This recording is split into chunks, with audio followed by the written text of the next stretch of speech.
राष्ट्रीय एकता दिवस पर प्रधानमंत्री नरेंद्र मोदी ने घुसपैठियों को बाहर निकालने का लिया संकल्प। बोले, हमारी सरकार ने नक्सलवाद माओवाद पर निर्णायक प्रहार किया। राज्यपाल संतोष कुमार गंगवार ने उच्च शिक्षा पर चिंता व्यक्त करते हुए मंत्री सुदीव्य कुमार से की चर्चा। कहा, राज्य में बेहतर शिक्षा व्यवस्था विकसित करने का हो प्रयास। झारखंड में 1 करोड़ के इनामी सहित 8 नक्सलियों को मार गिराने वाली टीम को मिला केंद्रीय गृह मंत्री दक्षता पदक। राज्य के 14 अधिकारी जवान शामिल। और राज्य स्थापना दिवस को लेकर तैयारियां तेज। गृह सचिव वंदना डाढेल ने मुख्य कार्यक्रम स्थल मोरहाबादी मैदान का लिया जायजा। 11 से 15 नवंबर तक चलेगा कार्यक्रम।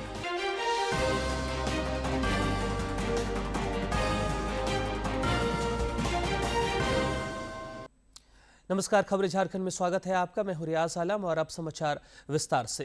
प्रधानमंत्री नरेंद्र मोदी ने सरदार वल्लभ भाई पटेल की 150वीं जयंती के अवसर पर गुजरात के एकता नगर स्थित स्टैच्यू ऑफ यूनिटी पर पुष्पांजलि अर्पित की। इस दौरान अपने संबोधन में उन्होंने घुसपैठियों को बाहर निकालने का संकल्प दोहराया। इसके साथ ही उन्होंने कहा कि उनकी सरकार ने नक्सलवाद और माओवाद पर निर्णायक प्रहार किया है।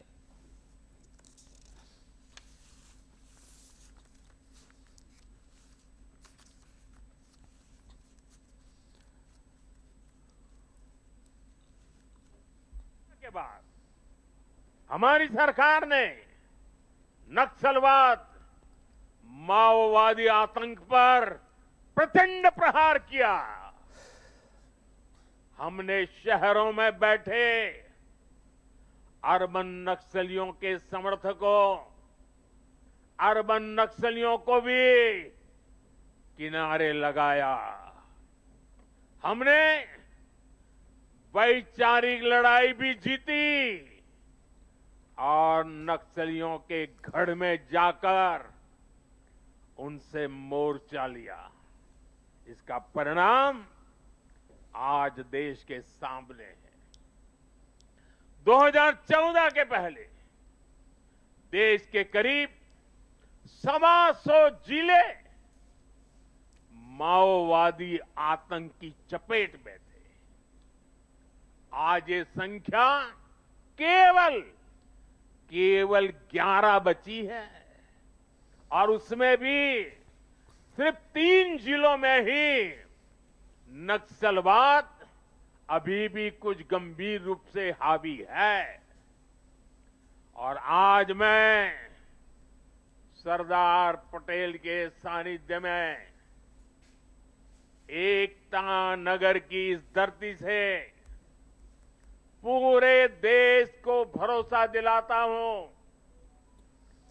जब तक देश नक्सलवाद माओवाद उस आतंक से पूरी तरह मुक्त नहीं हो जाता, हम रुकने वाले नहीं हैं। राज्यपाल संतोष कुमार गंगवार ने लौह पुरुष सरदार वल्लभ भाई पटेल को उनकी जयंती के अवसर पर आज राजभवन में श्रद्धांजलि दी। उन्होंने राज्यवासियों को राष्ट्रीय एकता दिवस की शुभकामनाएं देते हुए कहा कि सरदार पटेल ने राष्ट्रीय एकता, अखंडता और रियासतों के एकीकरण के माध्यम से आधुनिक भारत की सुदृढ़ नींव रखी। उनका जीवन देशवासियों के लिए सदैव प्रेरणा स्रोत रहेगा।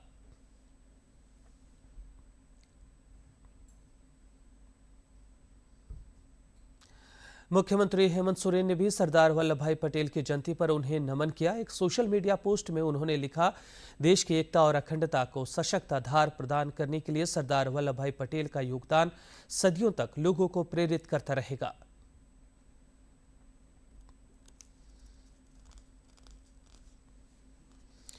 रक्षा राज्य मंत्री संजय सेठ ने भी सरदार वल्लभ भाई पटेल की जयंती और एकता दिवस के अवसर पर बिहार के भागलपुर में आयोजित एकता मार्च में हिस्सा लिया।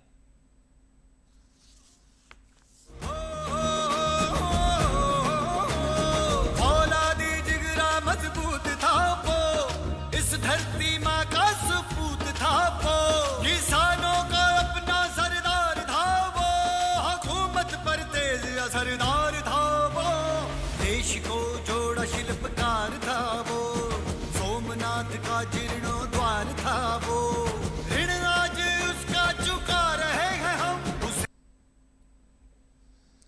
राज्य भर में सरदार पटेल की 150वीं जयंती पर उनके योगदान को याद करते हुए विभिन्न कार्यक्रम आयोजित किए गए।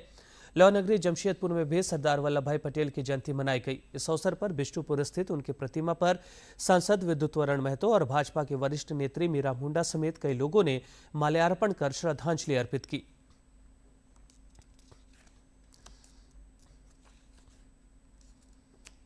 भारत का सपना देखा, बल्कि देश को एकता और अखंडता को साकार किया। 562 रियासतों को एक सूत्र में पिरोने का कार्य साकार किए थे। सरदार पटेल जी का जो देश के प्रति है भुजान है, किसी से छुपा हुआ नहीं। आज जो माँ भारती का स्वरूप हम देख रहे हैं, इनका बहुत बड़ा देन है, क्योंकि 535 के आसपास रियासतों को एक करना, उस समय राजवाड़ लोग का शासन था, एक करना, एक मत करना बहुत बड़ी बात थी। उन्होंने गृह मंत्री का सदुपयोग करते हुए सशक्त भारत का निर्माण करने का, अखंड भारत का निर्माण करने का जो संकल्प और बीड़ा उठाया था, उन्हें सफल रहा और वो एकता और अखंडता का वो प्रतीक थे।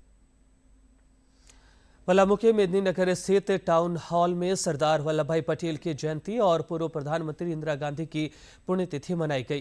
कार्यक्रम में वित्त मंत्री राधाकृष्ण किशोर ने हिस्सा लिया। राधाकृष्ण किशोर ने कार्यकर्ताओं के साथ जमीन पर बैठकर पुष्पांजलि अर्पित की। इस दौरान उन्होंने इंदिरा गांधी के योगदान को याद करते हुए उनके कार्यों को अतुलनीय बताया। कार्यक्रम में कांग्रेस के कार्यकर्ता मौजूद रहे।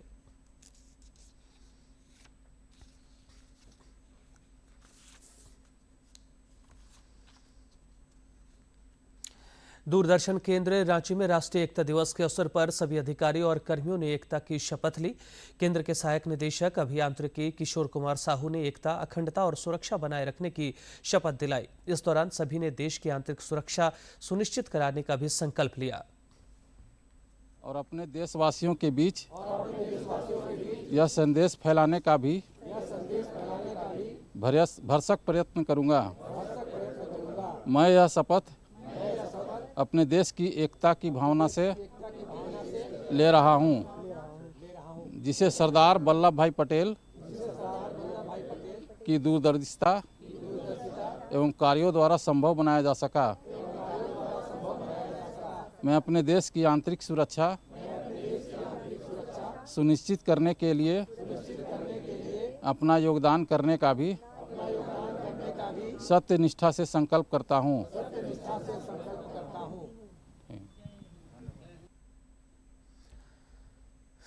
सूचना एवं प्रसारण मंत्रालय के केंद्रीय संचार ब्यूरो रांची द्वारा राष्ट्रीय एकता दिवस के मौके पर विभिन्न कार्यक्रमों का आयोजन किया जा रहा है। इसी क्रम में जेएन कॉलेज ध्रुवा में विभाग की ओर से सरदार वल्लभ भाई पटेल की जीवनी से संबंधित 2 दिवसीय प्रदर्शनी का आज उद्घाटन किया गया। उद्घाटन समारोह में सूचना और प्रसारण मंत्रालय के वरीय अधिकारी समेत आमंत्रित अतिथि उपस्थित रहे। इससे पूर्व कॉलेज के विद्यार्थियों द्वारा एकता रन का भी आयोजन किया गया, जिसे कॉलेज की प्राचार्य डॉक्टर शमशुन निहार ने हरी झंडी दिखाकर रवाना किया। प्रदर्शनी के दौरान एक पेड़ मां के नाम अभियान के तहत परिसर में पौधारोपण भी किया गया।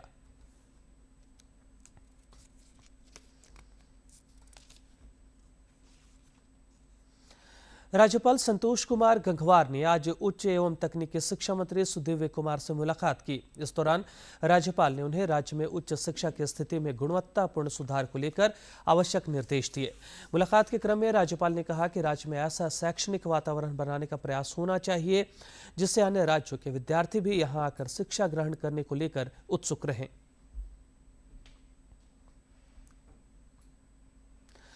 प्रसिद्ध लेखक और शिक्षाविद डॉक्टर जमाल अहमद ने आज मुख्यमंत्री हेमंत सोरेन से मुलाकात की। इस दौरान उन्होंने दिवंगत दिशोम गुरु शिबू सोरेन के संघर्ष और जीवनी पर आधारित पुस्तक बाबा ए झारखंड को उन्हें भेंट किया।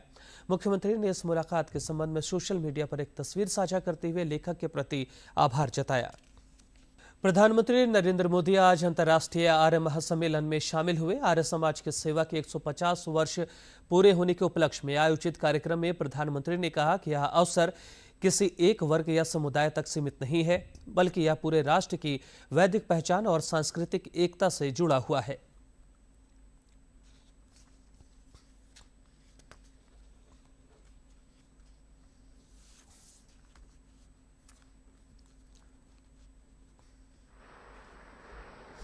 जब हम यहाँ आए तो प्रारंभ में जो मंत्र सुने उनकी ऊर्जा अब भी हम सब महसूस कर रहे हैं।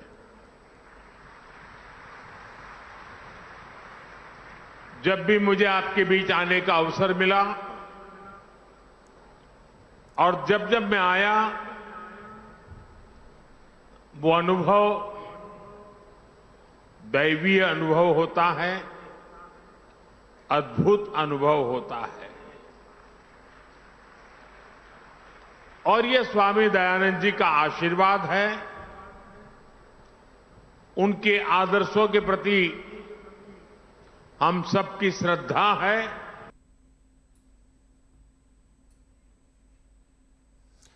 केंद्र सरकार का स्वच्छता एवं पर्यावरण संरक्षण पर विशेष जोर रहा है। इसी के तहत विशेष स्वच्छता अभियान 5.0 चलाया जा रहा है। इसी क्रम में सूचना एवं प्रसारण मंत्रालय के अवर सचिव सुजीत नाथचरण ने झारखंड में अवस्थित सूचना एवं प्रसारण मंत्रालय के सभी कार्यालयों में स्वच्छता का निरीक्षण किया।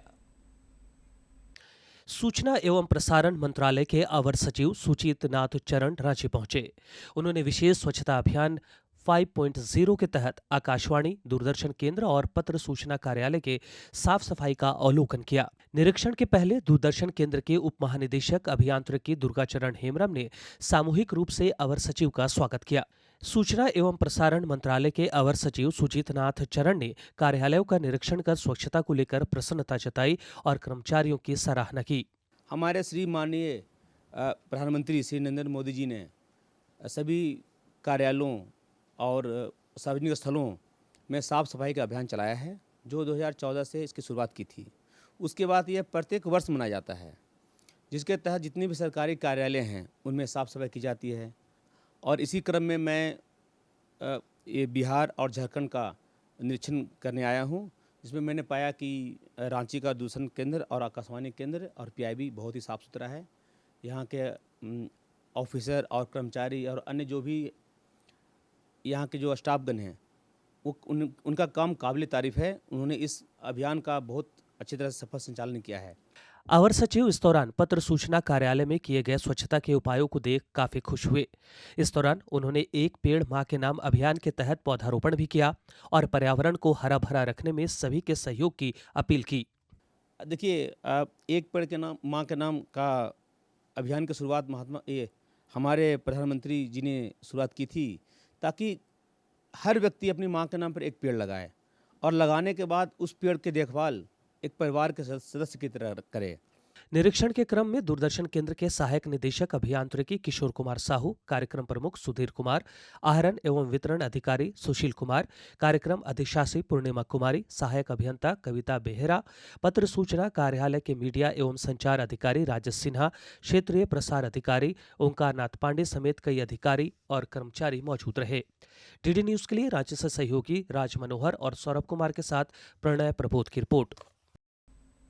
झारखंड हाईकोर्ट में आज जेएसएससी सीजीएल परीक्षा में कथित गड़बड़ियों को लेकर सीबीआई जांच की मांग वाली याचिका पर सुनवाई हुई। मुख्य न्यायाधीश तरलोक सिंह चौहान की अध्यक्षता वाली खंडपीठ ने मामले की सुनवाई करते हुए अगले आदेश तक पूर्व में पारित अंतरिम आदेश को बरकरार रखने का निर्देश दिया। राज्य सरकार की ओर से महाधिवक्ता राजीव रंजन ने कोर्ट को बताया कि अब तक की जांच में क्वेश्चन पेपर लीक होने के कोई साक्ष्य नहीं मिले हैं। इस मामले की अगली सुनवाई 3 नवंबर को निर्धारित की गई है।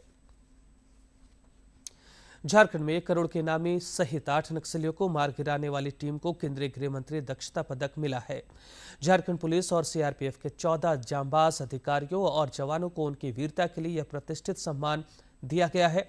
इस टीम के सदस्यों ने कुख्यात 1 करोड़ के इनामी नक्सली विवेक समेत 8 उग्रवादियों को बोकारो के लुगु पहाड़ी में ढेर किया था। IG Amol Venukant Homkar, doctor Michael Rajesh, DIG Surendra Kumar Jha, Indrajit Mehta, SP Manoj Saraogi, deputy commandant Mithilesh Kumar, sub inspector Jitendra Kumar, Mantu Kumar, constable Deenbandhu Kumar, Paras Kumar Verma, Vikas Karmakar Bhagirath Rajwar, Shivnandan Hansda और अजय मेहता को यह पदक देने की घोषणा की गई है।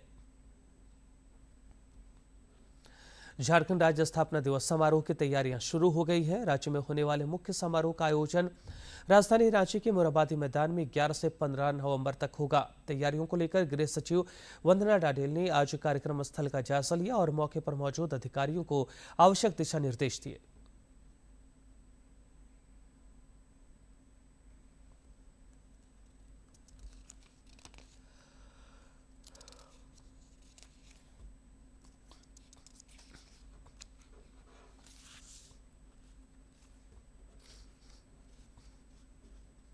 तारीख से पूरे राज्य में जिलों में और साथ ही साथ पंचायतों में, स्कूलों में, कॉलेजेस में कार्यक्रम किए जाएंगे और 11 तारीख से 14 तारीख के लिए अलग अलग कार्यक्रम निर्धारित किए गए हैं, जिसमें रन फॉर झारखंड रहेगा, साइकिल रैली रहेगी, पेंटिंग कॉम्पिटिशन्स रहेगा, साथ ही साथ यात्रा रहेगा, लोकल चीज़ों की प्रदर्शनी रहेगी। तो बहुत सारी चीज़ें जानकारी दी जाएगी।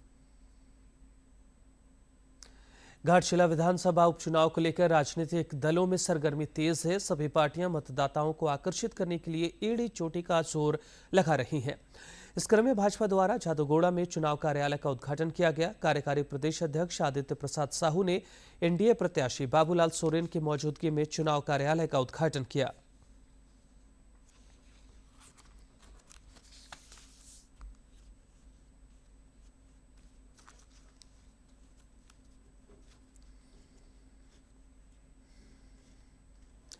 घाटशिला विधानसभा उपनिर्वाचन के सफल संचालन को लेकर मतदान दलों के दूसरे चरण का प्रशिक्षण शुरू हो गया है। 30 अक्टूबर से शुरू हुए इस प्रशिक्षण कार्यक्रम के दूसरे दिन आज मतदान दल में शामिल चुनाव कर्मियों को प्रशिक्षण दिया गया। इस दौरान मतदान दलों को ईवीएम एवं वीवीपैट का प्रायोगिक अभ्यास कराया गया, जिसमें मशीन की कार्यप्रणाली, मॉक पोल, सीलिंग एवं पैकिंग की प्रक्रिया का प्रदर्शन किया गया।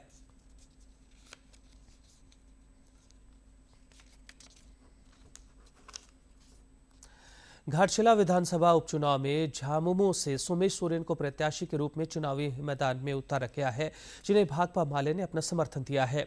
पार्टी महासचिव दीपांकर भट्टाचार्य ने इसकी घोषणा करते हुए कहा कि इंडिया गठबंधन इस चुनाव में एकजुटता के साथ खड़ी है।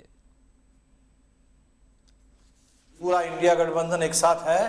भाकपा माले पूरी तरह से झारखंड मुक्ति मोर्चा के साथ है। इस उपचुनाव में सबसे अपील होगी सोमेश सोरेन जी को अपना पूरा समर्थन दे करके एक संदेश फिर एक बार झारखंड से दे दीजिए, या भारतीय जनता पार्टी की ये चाल नहीं चलने वाली और झारखंड पूरी तरह से इस एजेंडा को खारिज करता है और लोकतंत्र के लिए, स्थानीयता के लिए, जल जंगल जमीन पर अधिकार के लिए, आदिवासियों के सम्मान और अधिकार के लिए झारखंड एकजुट होकर के लड़ेगा। बिहार विधानसभा चुनाव के लिए पटना में आज एनडीए ने अपना संकल्प पत्र जारी किया। संकल्प पत्र में रोजगार सृजन और उद्योग धंधे के विकास पर जोर दिया गया है। इस मौके पर भाजपा के राष्ट्रीय अध्यक्ष जेपी नड्डा समेत एनडीए घटक दलों के कई नेता मौजूद थे। आज पटना में एनडीए ने अपना संकल्प पत्र जारी कर दिया है। इस मौके पर भाजपा के राष्ट्रीय अध्यक्ष जेपी नड्डा, मुख्यमंत्री नीतीश कुमार, एचएएमएस प्रमुख जीतन राम मांझी, लोजपा रामविलास के राष्ट्रीय अध्यक्ष चिराग पासवान, आरएलएम प्रमुख उपेंद्र कुशवाहा सहित अन्य नेता मौजूद रहे। एनडीए गठबंधन ने 25 महत्वपूर्ण संकल्पों के साथ जनता के बीच जाने का निर्णय लिया है। एनडीए के घोषणा पत्र का मुख्य फोकस रोजगार सृजन और उद्योग धंधों के विकास पर है। इसमें समाज के सभी वर्गों, विशेषकर महिलाओं और युवाओं का ध्यान रखा गया है। एनडीए ने अपनी घोषणा पत्र में किसानों को 3000 प्रति वर्ष, 7 एक्सप्रेसवे, मुफ्त बिजली, इलाज, पक्के मकान और कर्पूरी ठाकुर सम्मान निधि समेत अगले 5 साल में 1 करोड़ नौकरी देने की बात कही है। तो यहां पर संकल्प पत्र जारी कर दिया गया है एनडीए की ओर से और खास तौर पर रोजगार सृजन और उद्योगों पर खासा जोर इस घोषणा पत्र में नजर आ रहा है। राज्य में चक्रवाती तूफान मोथा कमजोर पड़ गया है। सूबे के कई हिस्सों में आज हल्की बारिश हुई। मौसम विभाग द्वारा जारी किए गए पूर्वानुमान के अनुसार अगले 24 घंटों में पूर्वी और आसपास के मध्य भागों में कुछ जगहों पर हल्की बारिश या गरज के साथ बौछारें पड़ने की संभावना है, जबकि राज्य के बाकी हिस्सों में मौसम शुष्क रहने का पूर्वानुमान है।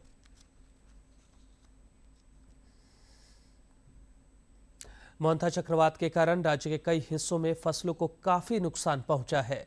पाकुड़ में लगातार बारिश ने धान, मक्का और प्याज की फसल बर्बाद किया है। इससे किसानों की चिंता बढ़ गई है।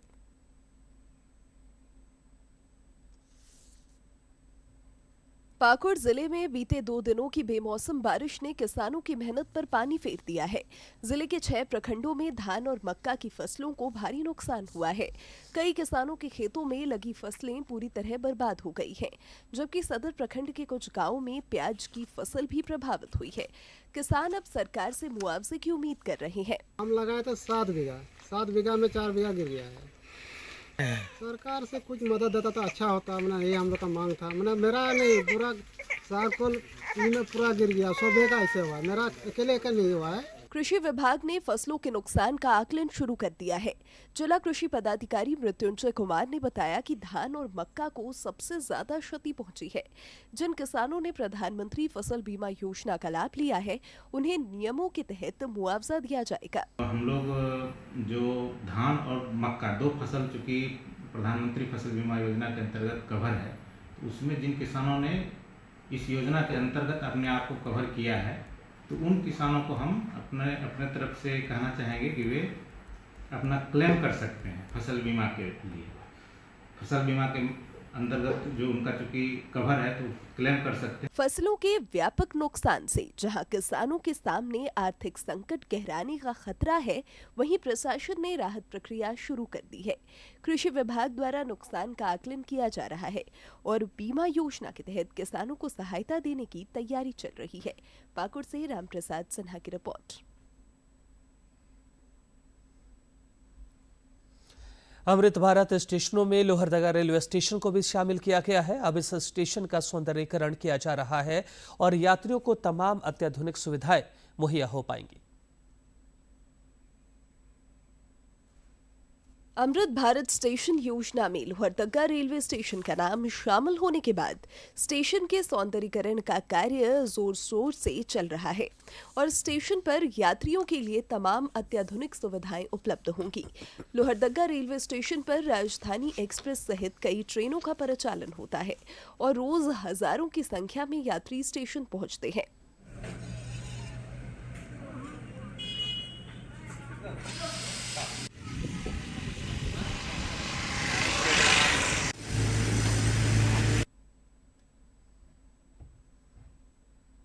अमृत भारत स्टेशन योजना के तहत यात्रियों को बेहतर सुविधा सुनिश्चित कराने को लेकर लोहरदगा रेलवे स्टेशन पर सौंदर्यीकरण किया जा रहा है और स्टेशन को हाईटेक सुविधाओं से लैस किया जा रहा है। साथ ही दीवारों पर झारखंडी कला संस्कृति और सोहराई पेंटिंग को प्रदर्शित किया गया है, जिससे लोहरदगा रेलवे स्टेशन की रौनक बढ़ गई है। रेलवे के ABSS योजना के तहत लोहरदगा स्टेशन का सौंदर्यीकरण का काम लगभग पूरा हो गया है। दोनों प्लेटफॉर्म पर लिफ्ट लगा है, प्लेटफॉर्म की लंबाई बढ़ी है, प्लेटफॉर्म का सौंदर्यीकरण हुआ, लाइटिंग अरेंजमेंट हुआ है, अप्रोच रोड का सौंदर्यीकरण हुआ है, जितने भी बाउंड्री वॉल है उसमें सोहराई का पेंटिंग हुआ है, सामने पिकअप एंड ड्रॉप का कॉरिडोर तैयार हुआ है। इस रेलवे स्टेशन पर यात्री shed, lift, VIP lounge, AC waiting room, platform, दिव्यांगों के लिए टिकट काउंटर और रैंप सुरक्षा को लेकर पूरे स्टेशन में 24 हाईटेक CCTV, सड़क कॉरिडोर सहित कई सुविधाएं उपलब्ध कराई जा रही हैं, जो लोहरदगा रेलवे स्टेशन को खास बना रहा है। कुछ काम है जो कि चल रहा है कि जल्दी समाप्त हो जाएगी, जिससे हमारे लोहरदगा के आदमियों को काफ़ी सुविधा होगी और आगे योजना जो है और कुछ होगा, इसी तरह आगे काम बढ़ते रहेगा, चलेगा। अमृत भारत स्टेशनों में लोहरदगा स्टेशन के शुमार होने के बाद इसकी भव्यता देखते ही बनेगी और यात्रियों को तमाम अत्याधुनिक सुविधाओं का लाभ भी मिलेगा। DD न्यूज के लिए लोहरदगा से आसिफ रजा की रिपोर्ट।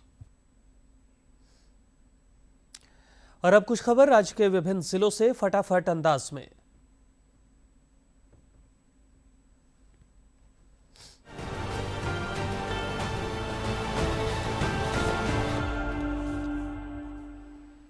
धनबाद उपायुक्त के नेतृत्व में जिला जल एवं स्वच्छता समिति की बैठक आयोजित हुई। इस दौरान सभी घरों में व्यक्तिगत शौचालय की उपलब्धता सुनिश्चित करने तथा ठोस, तरल व प्लास्टिक कचरा प्रबंधन की प्रभावी कार्य योजना तैयार करने का निर्देश दिया गया। लोहरदगा उपायुक्त ने किस्को प्रखंड के देवदरिया पंचायत का भ्रमण किया और ग्रामीणों की समस्याएं सुनी। पंचायत से पलायन रोकने के लिए ग्रामीणों को सुझाव दिए। पाकुड़ में जिला खनन टास्क फोर्स की बैठक हुई। इस दौरान अवैध खनन, परिवहन एवं भंडारण की रोकथाम को लेकर समीक्षा कर आवश्यक दिशा निर्देश दिए गए। सिमडेगा जिले में नाइट ब्लड सर्वे 30 अक्टूबर से 1 नवंबर 2025 तक किया जाएगा। यह सर्वे जिले के कुरडेगा, कोलेबिरा, जलडेगा एवं सिमडेगा के ग्रामीण क्षेत्रों में आयोजित किया जा रहा है। इस अभियान का उद्देश्य फाइलेरिया रोग के उन्मूलन के लिए प्रारंभिक जांच एवं रोकथाम को सशक्त बनाना है। पलामू उपायुक्त ने जिले के सतबरवा के तुम्बागाड़ा एवं चेतमा आंगनबाड़ी केंद्रों का निरीक्षण किया। इस दौरान केंद्र में मौजूद बच्चों की संख्या, उनको परोसे जाने वाले भोजन, पोषण वाटिका की जानकारी ली। चतरा उपायुक्त की अध्यक्षता में मनरेगा आवास एवं आजीविका योजनाओं की प्रगति की समीक्षा की गई। लक्ष्यों की समयबद्ध प्राप्ति, पारदर्शिता और गुणवत्तापूर्ण कार्य सुनिश्चित करने के निर्देश दिए गए।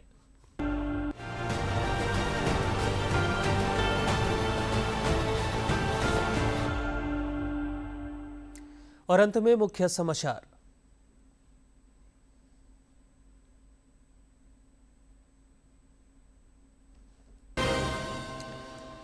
राष्ट्रीय एकता दिवस पर प्रधानमंत्री नरेंद्र मोदी ने घुसपैठियों को बाहर निकालने का लिया संकल्प। बोले, हमारी सरकार ने नक्सलवाद, माओवाद पर निर्णायक प्रहार किया।